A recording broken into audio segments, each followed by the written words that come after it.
Good morning, everyone. Oh, Kevin, tell us about your sweater there. This is the Million Meter Club I from I love got it. this, and so it's at 3 million meters on the sleeve. All right. So you have to explain that because Genevieve and Jose may not understand what it's attached to.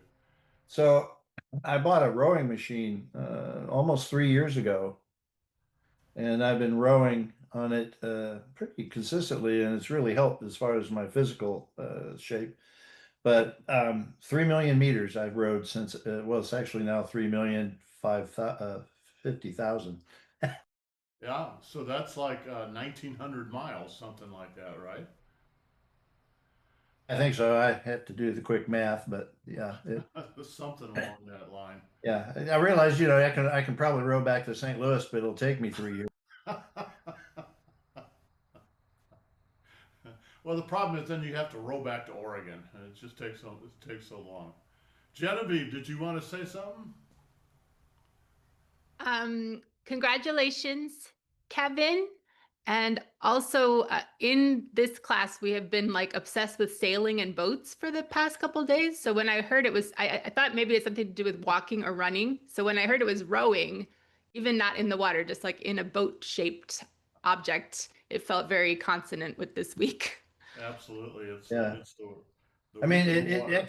yeah, the rowing machine. I mean, I've had gym memberships and I've had machines, like a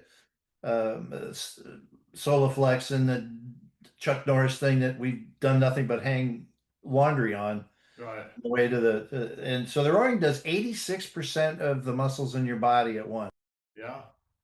Why do you think you like it where the others just sort of languished? Because one, it's you do everything at once, so you don't have to keep getting up and down and changing things and moving Yeah. around.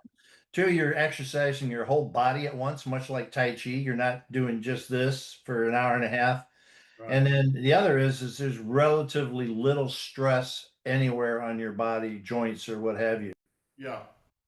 Uh, Jill, he's talking about a rowing machine that he got a few years ago, and the sweater that he's wearing is his 3 million meter sweater.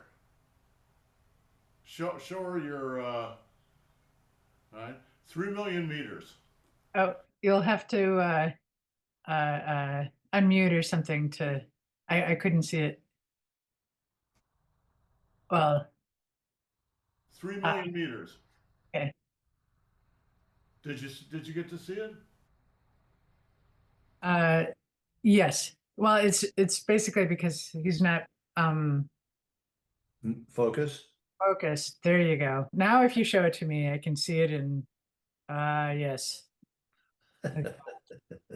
That's 1,900 miles. So he's rode 1,900 miles. All right, let's do something.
And the other arm.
Lee circles.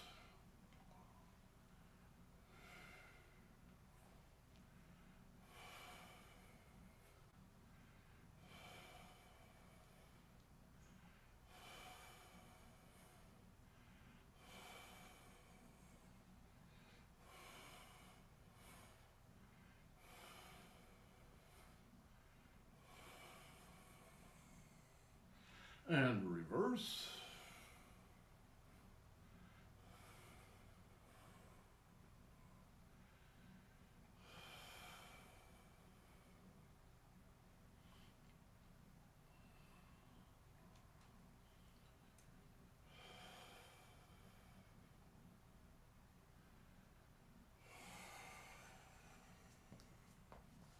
Shoe circles.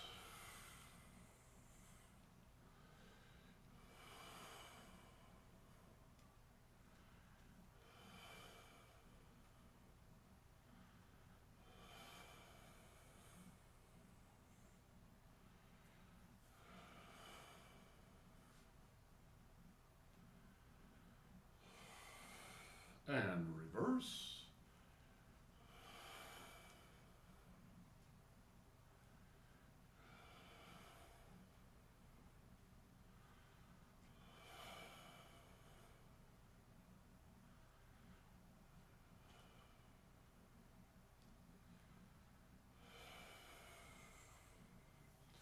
And ping circles.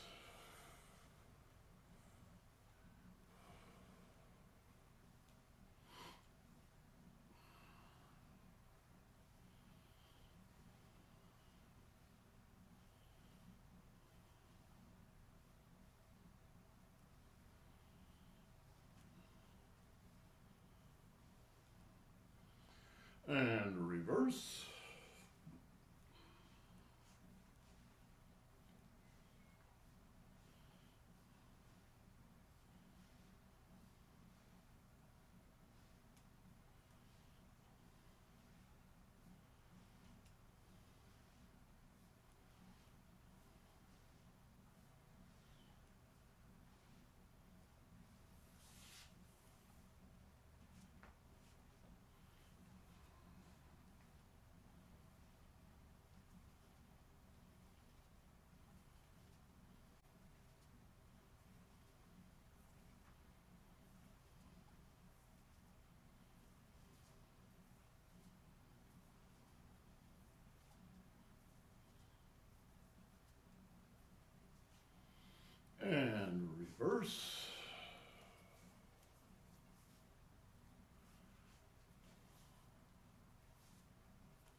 And reverse.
Okay, you can put away your sticks.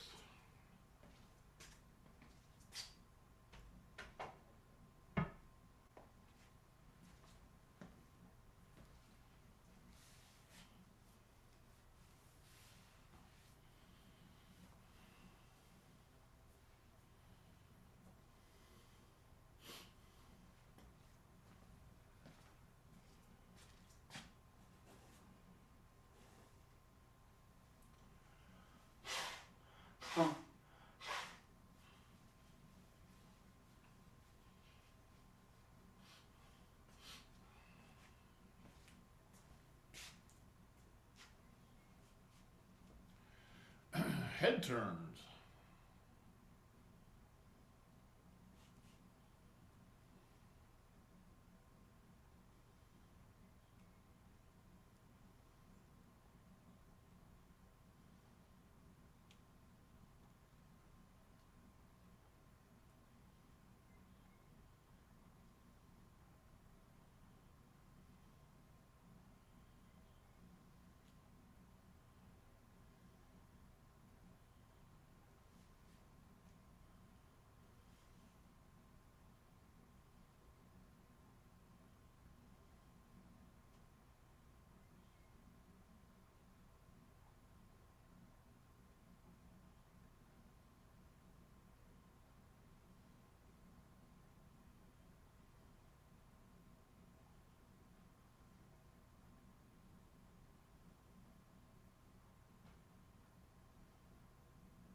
And center. And right ear up.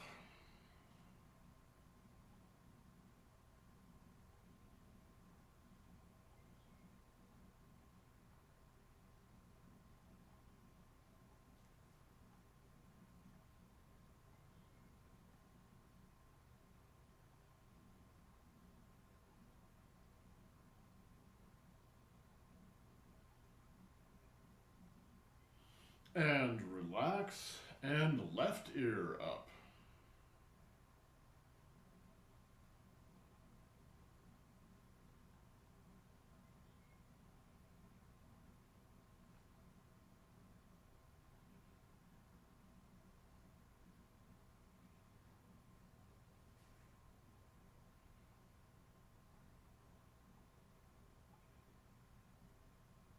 And relax. And right ear again.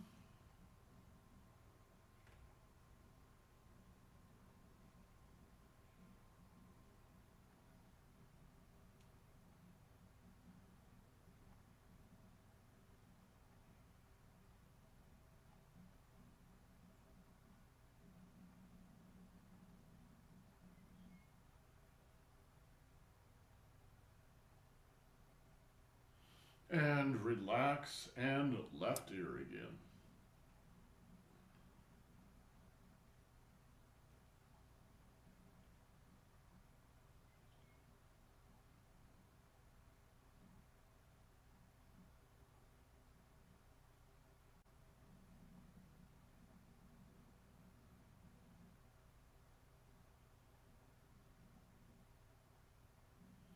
And relax back to center. Cross the hands on the chest. Raise the chin.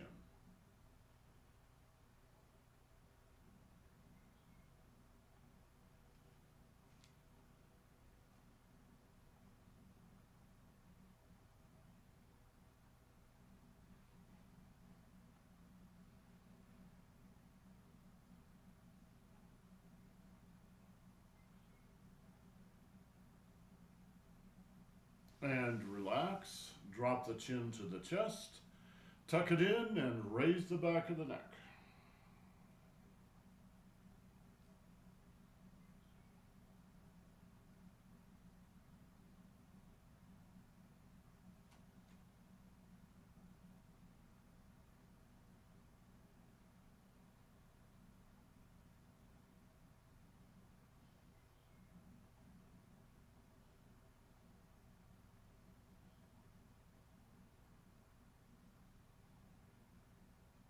And relax.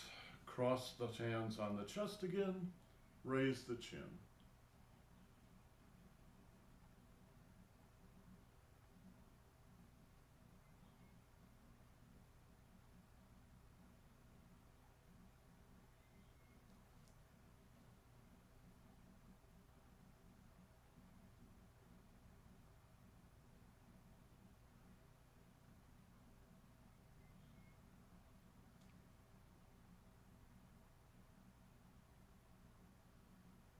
And relax. Drop the chin to the chest. Tuck it in and raise the back of the neck.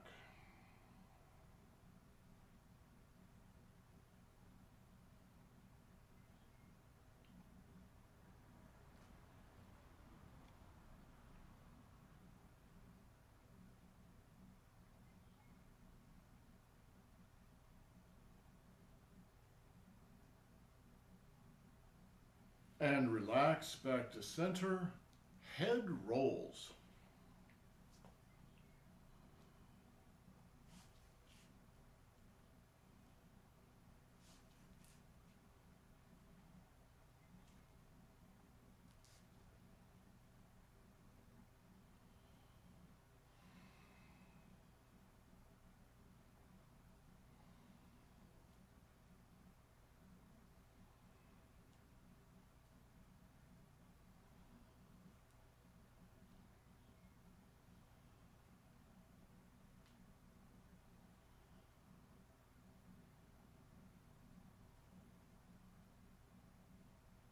And down to center and reverse.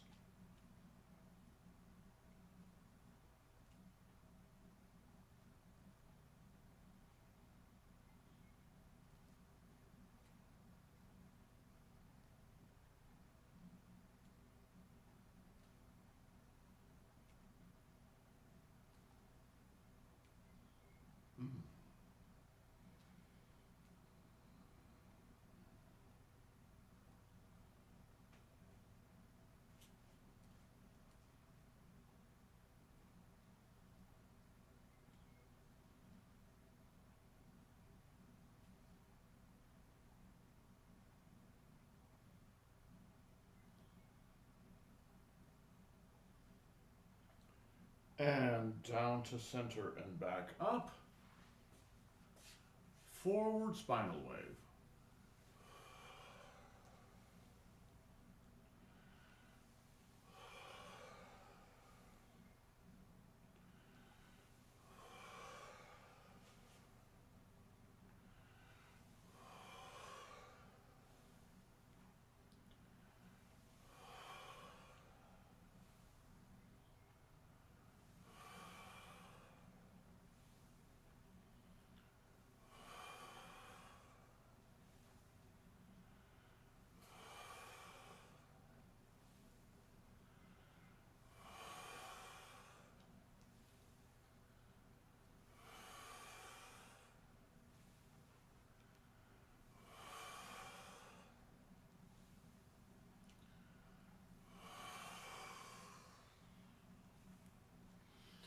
And reverse.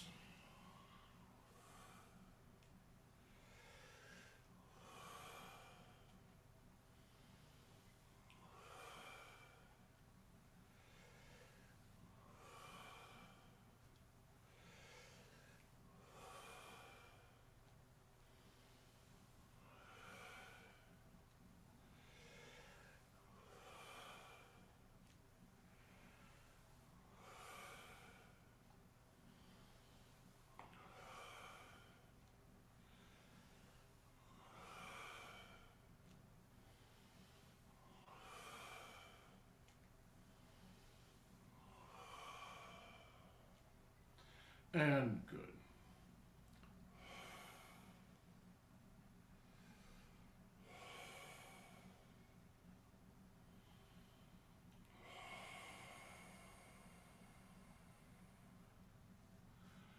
The Qua.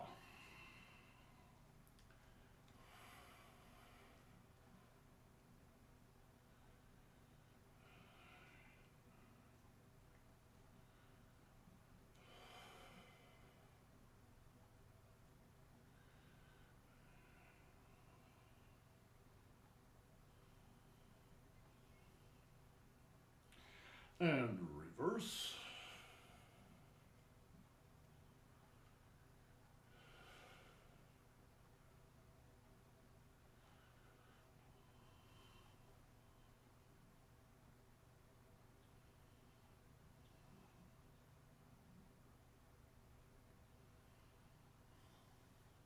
And good.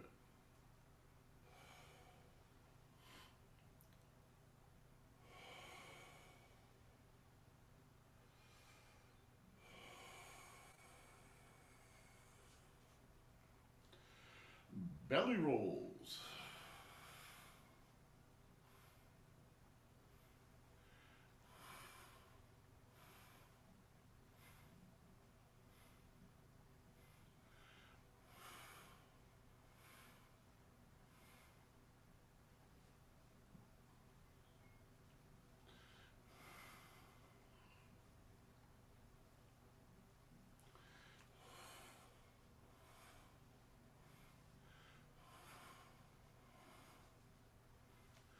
And reverse.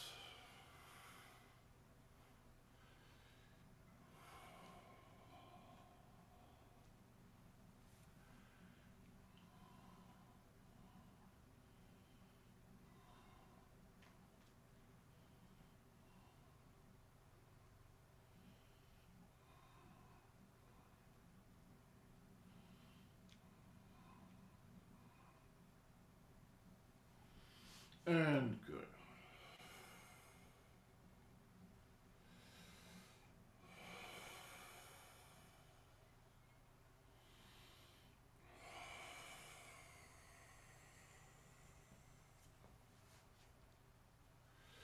The windmill.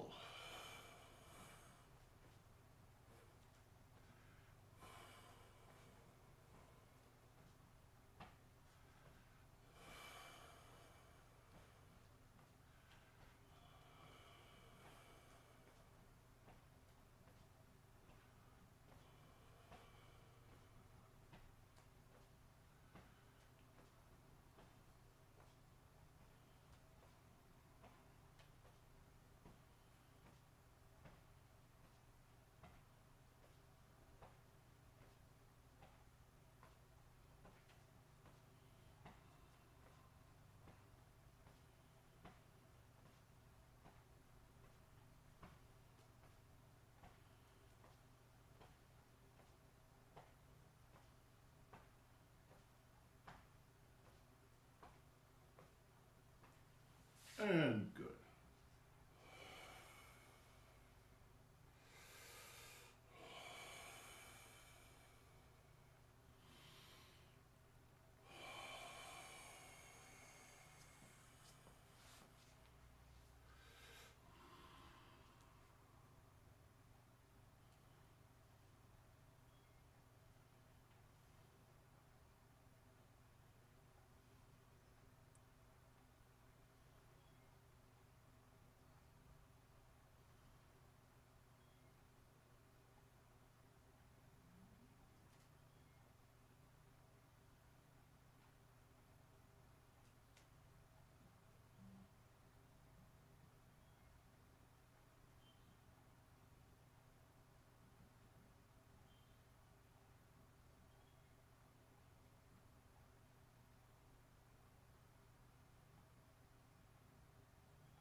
And the other side.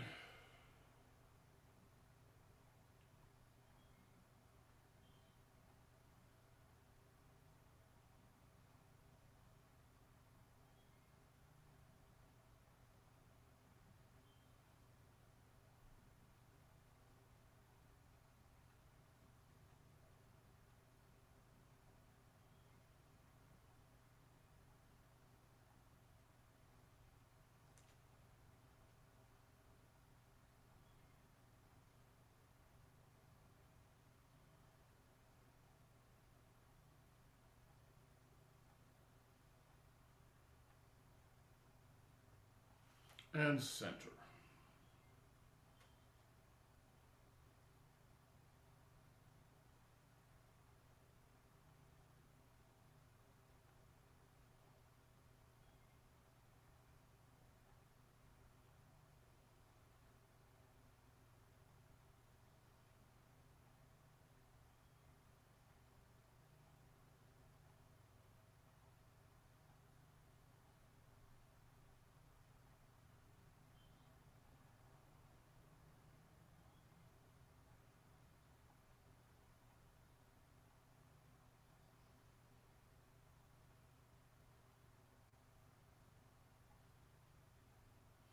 And good.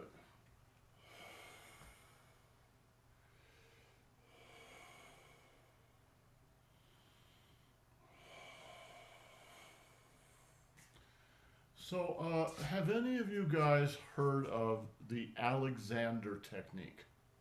It's a somatic retraining technique. I don't remember Alexander's. Does anybody remember Alexander's first name? Jill, do you remember his first name? I might actually have a book right here. I guess it's upstairs. Well, that's okay. We'll just call him Alexander. Dr. Dr. Alexander. Alexander, yeah. Yeah.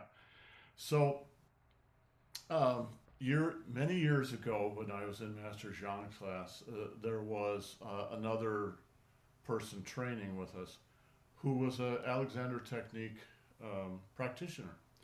And I had some problem with one of my hips, and he, right in the middle of class, we went over to the side and he worked on it a little bit and actually helped quite a bit. Anyway, then when we did the big studio in San Francisco, one of the teachers was a Alexander technique practitioner. And so I did a series of, I think, 4 workshops with her. And it was really interesting from my point of view because I swear to God, the guy had trained with a Qigong teacher. I don't know that that's true. I see no record of it, but he basically reinvented Qigong. Almost everything they do is just absolutely parallel with Qigong. Anyway, it works. But what's interesting about his story, and Genevieve, I'm going to assume you know this. He invented the Alexander technique to cure himself of a voice problem. He was I'm not even sure what you call them. I'm not sure we really have them anymore. He was a person who elocuted. He talked and he read things and did things. So it's a very ancient tradition. It was kind of like a bard, and he strained his voice and lost his voice at one point. And he decided that he would cure himself, and I think it took something like 10 years. But he did cure himself, and in the whole process, he discovered and built this whole system for your health, really. But it was specifically, at least for him, was focused on the larynx. He got so famous that he ended up, I think, going to London and then to New York or whatever, and he was kind of a specialist doctor, and other doctors would call on him to work with patients that they just couldn't do anything with, and he became really quite famous in his day, which I think was the first half of the 20th century, maybe up into the 60s or something, 70s.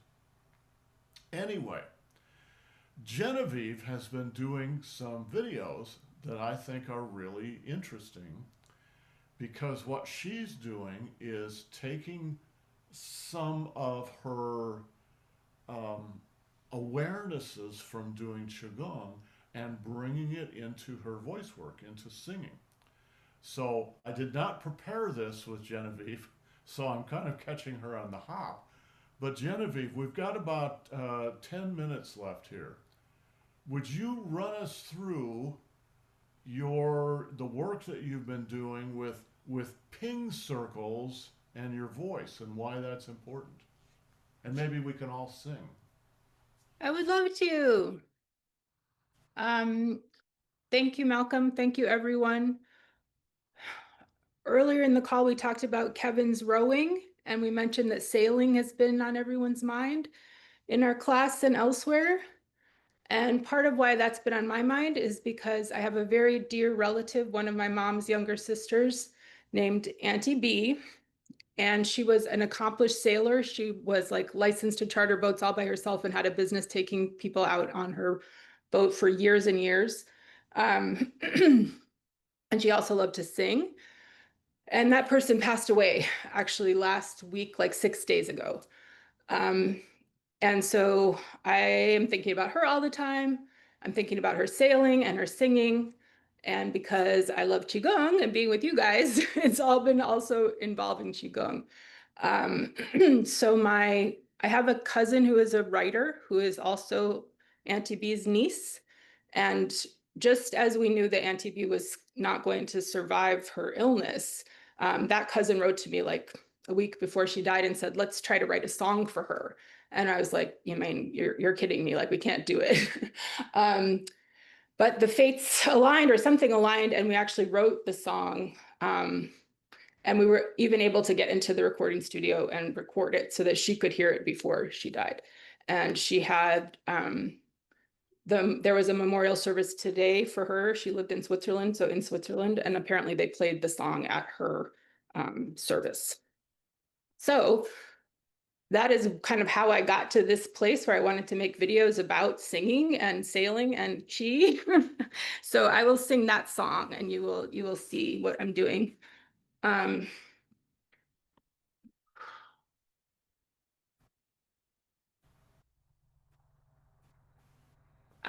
other thing I wanted to mention is that pretty long time ago now, Malcolm gifted me this amazing ball, which in a future class, Malcolm should talk much more about it.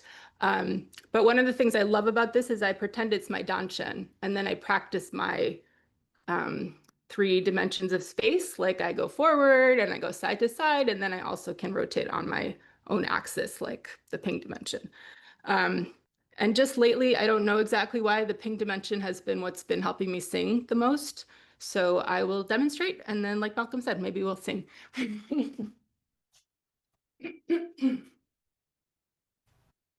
Oh.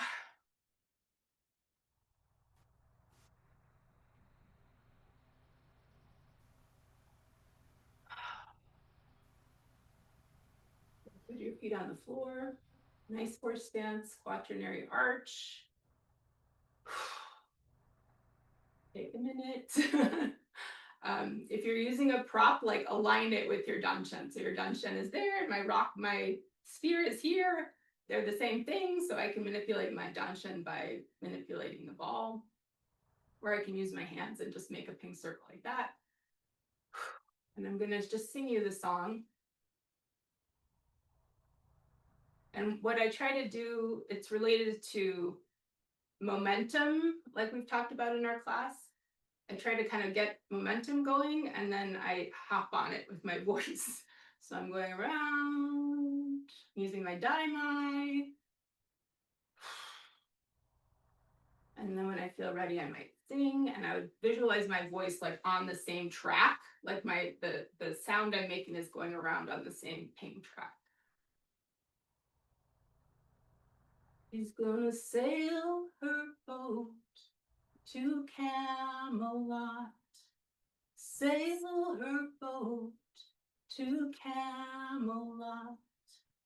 Camelot, la la la la la, Camelot. Camelot, la la la la la, Camelot. And then I would go back the other way. I could switch arms.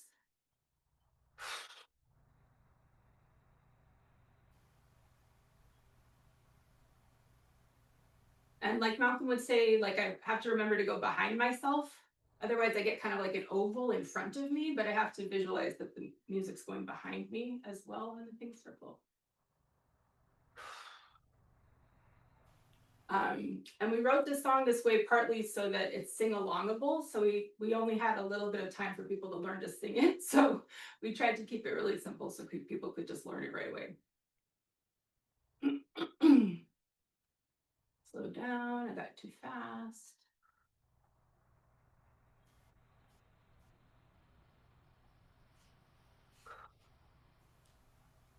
She's gonna sail her boat to Camelot. Sail her boat to Camelot. Camelot, la la la la la, Camelot. Camelot, la la la la la, Camelot. I think I'll explain one other thing I was thinking about, and then I'll pass the mic back to Malcolm. I have had a lot of singing instruction, including Alexander technique, and something that like all voice teachers seem to use is like the vertical scale, like using a vertical plane for the scale. So you're down in the low end of the scale and you're going up into the high end of the scale. And I sing like that sometimes, and that's definitely Lee. I'm coming down, I'm going up, I'm coming down, I'm going up. But in a song like this where you're kind of on the same note for a long time, if you're going up and down, you have to stop. So it would be like Camelot. You're like stuck in that place in the vertical line. Camelot, like nowhere to go, really. So what I've realized is if you use the ping dimension, you are moving all the time. Even on the same note, you're still in motion. So that's how I would do it differently. Instead of getting stuck in that vertical point, I would be in this whole different dimension where maybe I get up there, but then I can explore on that plane. So it would be like more like this. Camelot.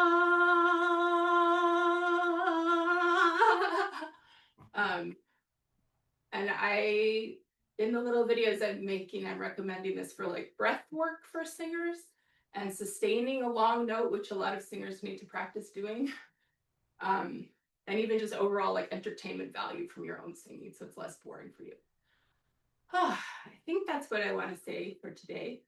Thank you for your kind attention. Thank you, Malcolm. Very nice. Thank you. I thought this was really interesting for two reasons. One is Genevieve's taking what she's picking up in Qigong and she's applying it to other things she's interested in. And that's exactly what she should be doing. And you just use your imagination, you follow your feelings. I think the last thing she pointed out, that when you're dealing with scales, you're usually dealing with a vertical metaphor. Now, it's not that the teacher may say that and make it that way, but kind of even if you just don't even think about it, but you just sort of do it, it's kind of there in the background. But that's not the only way to approach voice. And if you think about, particularly with a sustained note, if you think about working in the horizontal dimension, as she was doing, even if it's a high note up here, so you're still in the horizontal dimension, oh, that's really quite interesting. And I think it would help not just with sustaining the note, but with your vibrato. Anyway, I found it really interesting. So I had never really thought very much about the voice, but of course the voice is one of the one of the dantians, right up here. There are 7 chakras in the body. There are also 7 dantians. Dantians and chakras are really the same thing. They just are looked at from 2 different points of view, and this might be interesting to think about too. Is chakras are thought of as doorways. They're openings into different dimensions. Dantians are thought of more as storerooms. You're storing energy in the dantian, the lower dantian, the middle dantian, the upper dantian.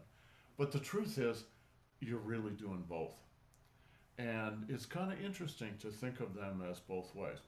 One final note, and then we'll go. Camelot of course, was the name of where King Arthur had his court.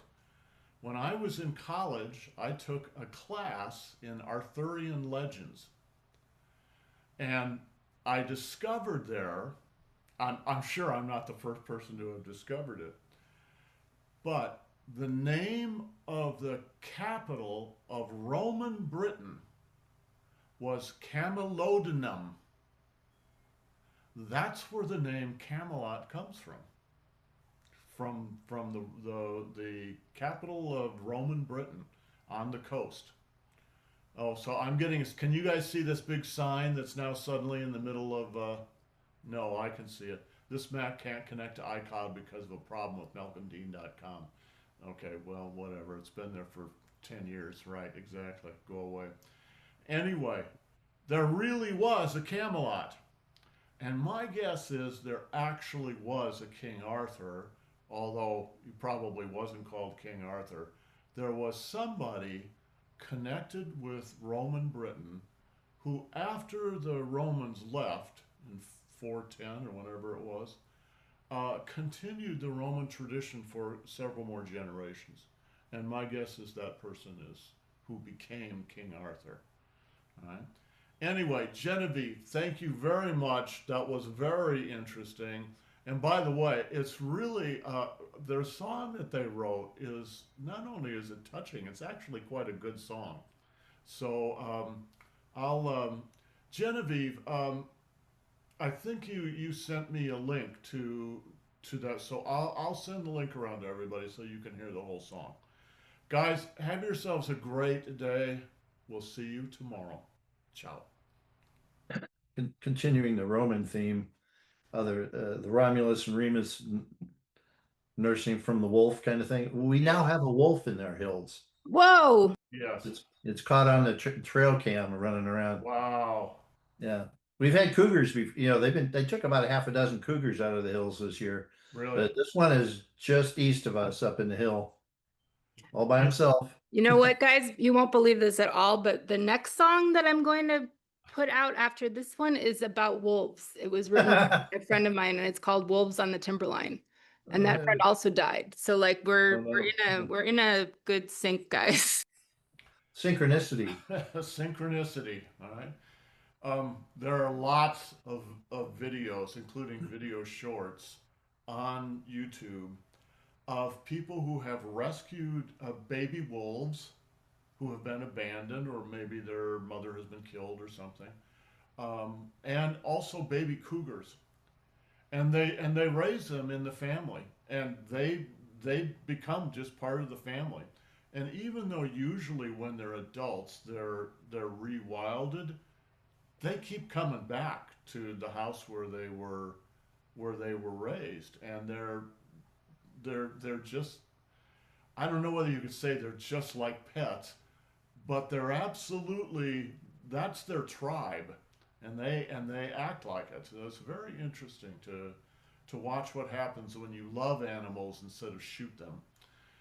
Okay, guys, have yourselves a great day. We'll see you tomorrow morning. Ciao.